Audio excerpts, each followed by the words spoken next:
Hey guys, welcome to review. This is a review of Doctor Strange, the latest Marvel movie. Um, and in my opinion, I don't know if I can say one of the best, but like I don't know. They're continuing their good streak. Like it's better than Ant-Man, I'd say, which was the last solo hero standalone movie. I'd say it's better than that one. Ant-Man was funny, but Doctor Strange has the more well-rounded package. Yeah, just everything in it is very interesting. The new magic stuff is very interesting. The character is interesting. I've never seen anything else with Ben. Well, I've never I've never really seen much stuff with Benedict Cumberbatch in it. I mean, I saw him when he played Smaug, the dude from The Hobbit, the dragon, but that was a voice acting role. It's kind of different. I've never seen him like do something live action, and I guess I can see what all the buzz is about him now because he was pretty dang good in that movie. Just interesting, and I'm not sure how much of it was writing or how much of it was acting, and how much of it was acting, but I was very entertained. Tilda Swinton, I think her name is, the woman who played the Ancient One. She's really good. I know there's a lot of people who are like, oh, whitewashing, oh, but I've also heard that it has something to do with like the Ancient One's originally Tibetan, and they can't do Tibet because they want to make it Chinese audience friendly or something like that. It's weird, different stuff. So it's like whatever. I mean, it would be one thing if she did a bad job, but she's one of the most entertaining characters, one of the best characters in the movie. She really captures that like type of character. Uh, and then the other guy, the other magic guy, I don't even remember what his name was, Mordo or something. The one played by the black dude. I don't know. I can't pronounce the actor's name. Um, but like I don't think that character was originally black. So I mean, I guess they whitewashed one character, but another character they white dried. Such a bad pun. Um, but yeah, my excitement doesn't sound that I don't sound that excited, but it's like it really was a very good movie. I loved the I love the magic stuff. I love the cool stuff they did with the cinematography, where they're like, boom, boom, boom, and the world's like folding in on itself. It's like Inception times 10. Very, very cool stuff. And the action scenes were just really good, and I loved how they incorporated Doctor Strange's cape, how it kind of had like a mind of its own. There's some really funny stuff with it. Like at one point, it just grabs a guy by the head and starts like whacking him around and stuff. It's pretty funny. Villain is, I mean, it's a Marvel villain. It's not anything special. It's pretty bland, but at the same time, he's still. I feel like his motivations are a little bit more well explained, and his character is one of the stronger ones as far as Marvel villains that want to destroy the world go. Because there's two types: ones that want to destroy the world, and ones that want to rule the world or like get rich off of technology. And this guy falls under destroy the world because he wants to send it into this realm, the dark dimension. And it, there's the oh man, there's just so much cool stuff in this movie. Like, how do I even describe it? I loved the fight scene with the astral projections.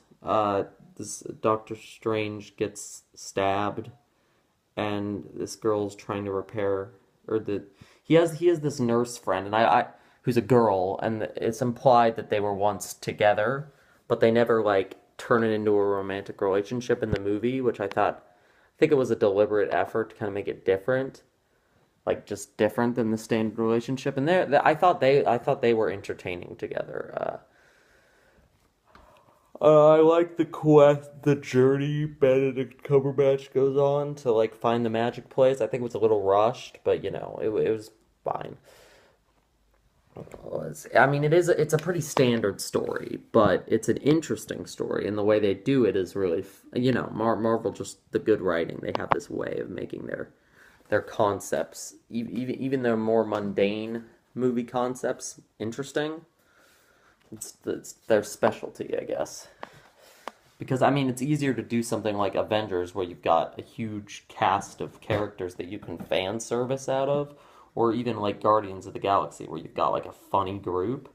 I mean, I don't know how funny they actually are in the original source material. How faithful is that movie to the source material?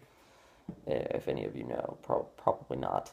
But so I'd say this was probably just as good as Civil War. I might have even liked it a bit more. The ending left it on a really high note for me. So this is major spoilers. So if you can stop watching the review now, but I'll just say recommend go see it. It's a good time. If you like Marvel movies, well, you've probably already seen it, but even if you don't, I mean, I don't know. It's a good time. But the ending left me on a high note. That before the ending, I was like, this movie's really good, but it's not like up here. It's like here, uh, in the Marvel like ranking. And then the ending shows up, and it's so creative. So Doctor Strange gets this time stone thing, which is later revealed to be an Infinity Stone. Ooh. Uh, and he was messing with it earlier in the movie, experimenting with like time. There's this cool scene where he's like playing with this apple and making it grow and then shrink and then like do this stuff.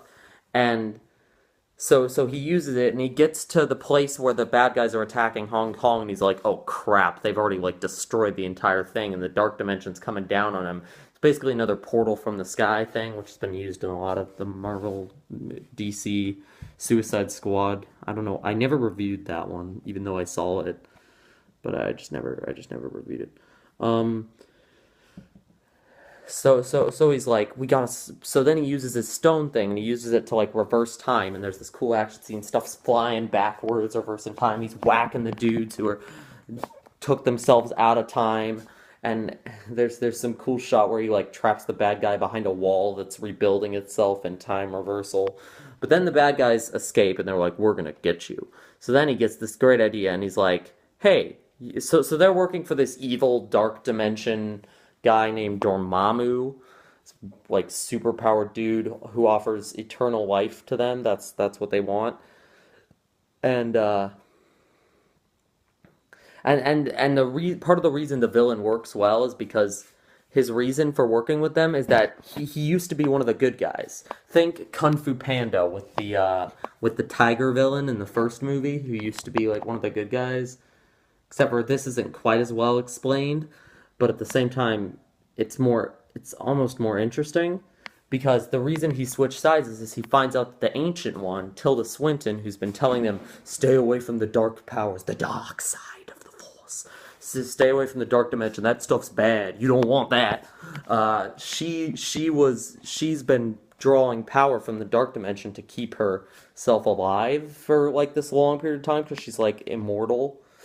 And so he finds this out and he's like, well, that's not fair. So then he turns on her and starts seeking out the eternal life from Dormammu. And he genuinely believes what he's doing is right, that like Earth should become a part of this dark dimension so everybody can have eternal life. And God, the window's so bad, but whatever. What was I gonna say? Oh yeah. So Dormammu's up in space, and so then Doctor Strange is like goes to the Ancient One, and he's like, "Are you pulling power from the dark dimension?" And he like gets mad at her, and the other guy, the black dude, Mordo or whatever, he takes it a lot harder than Doctor Strange because Doctor Strange is kind of a morally ambiguous super. I mean, not like Deadpool morally, but just not like completely. He's not Captain America, but anyway. So that adds an interesting layer to the Ancient One, which is part of why I like the Tilda Swinton Ancient One character. Is probably the best character in the movie, actually, outside of the main character. So anyway, back to the finale of the movie. So Doctor Strange is like, "Hey, where's Dormammu? Is he up there in that big sky portal right now?" And they're like, "Yeah." And then he just like jumps up there, and he goes flying up into space, and it's like, oh boy, the ending of Avengers again. And I was kind of like, okay.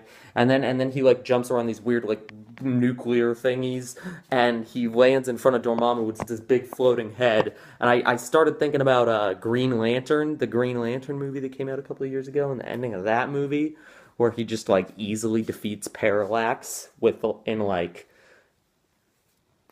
a minute, in like 5 minutes maybe. And I'm like, oh no, are we doing that kind of an ending? Because that kind of sucks. That's what I was thinking. But then, really cool stuff goes down. So he's like fighting Dormammu, and then Dormammu just kills him. He kills Doctor Strange, and there's like a good 10 seconds, and you're like, what? And then Doctor Strange comes running back out, and he's like, Dormammu, I've come to bargain. And and then Dormammu kills him again, and he shows up, and then Doctor Strange shows up again and says, Dormammu, I've come to bargain. And he's got his little thing, because the Dark Dimension doesn't have time. There's no flow of time. That's why people are immortal. So he brought the Time Stone with him, creates a time loop, and then Dormammu just keeps killing him over and over again, and he keeps coming back and saying, Dormammu, I've come to bargain. And Dormammu's like, what is happening? And so he just keeps coming back, and he's like, Dormammu, if you leave our Earth alone, I'll end the time loop and let you go back about your business. And so he forces Dormammu to leave, and it's much more interesting because like he knows he can't defeat him, so he just gets him stuck in this time loop. And oh, it was so funny. It's so funny to watch him show up and be like, Dormammu, I've come to gets impaled. Dormammu, I've come to gets obliterated, vaporized, just like this like constant cut thing. It's so funny. You'd have to. I'm sure, and any Doctor Strange video that I've seen about the movie now, you can find comments. The comment section, Dormammu, I've come to bargain is the meme. The meme. So and it's the funny one of the most funny creative endings I've ever seen in a movie as far as defeating a villain. He basically annoys him into going away. It's me if I were fighting a supervillain. And so yeah, that just it left it on a really high note for me, which made it go down for me as one of the like best ones. And I'm also kind of excited to see what they do with the next Doctor Strange, because the second end credit scene is Mordo is at the end of the movie was all like, I can't believe the Ancient One lied to us. Everything I know is a lie. I give up. I'm quitting this path of the magics. And then he like storms off. It's like, bah. But then the ending credits scene, you see that he's like turned evil for some reason, which is not very well explained. Probably could have been saved till the next movie. Especially since the first end credit scene is Doctor Strange meeting with Thor, and it reveals that Doctor Strange is going to play some role in Thor Ragnarok, which is super cool. I mean, I was already kind of interested in that movie because I'd heard it was going to be some sort of like road trip-ish type thing with the Hulk in it, and I'm just like, that sounds better than the first two Thor movies. I mean, that's not that hard to do, but so that was cool. And then I'm waiting there after that cool scene for the second end credit scene, and then it's just Mordo being evil, and it's like, okay. But at the same time, it's better than like it kind of reminded me of that ending credits scene in Green Lantern where Sinestro is evil. It's like, ha, except for that movie didn't get a sequel because that movie was bad. And the more I think about it, Doctor Strange is basically that Green Lantern movie with Ryan Reynolds from like I feel like it's 5 years ago at this point. It's basically that movie done right. Like the conclusion is similar, the plot line's similar, everything about it is very similar, but it's done much better in Doctor Strange. So post in the comments your opinions. I don't know. I don't really. My outros are always kind of weird. I'm just like, go see the movie. Ha! Go see the movie. Arrivederci! But you should go see the movie.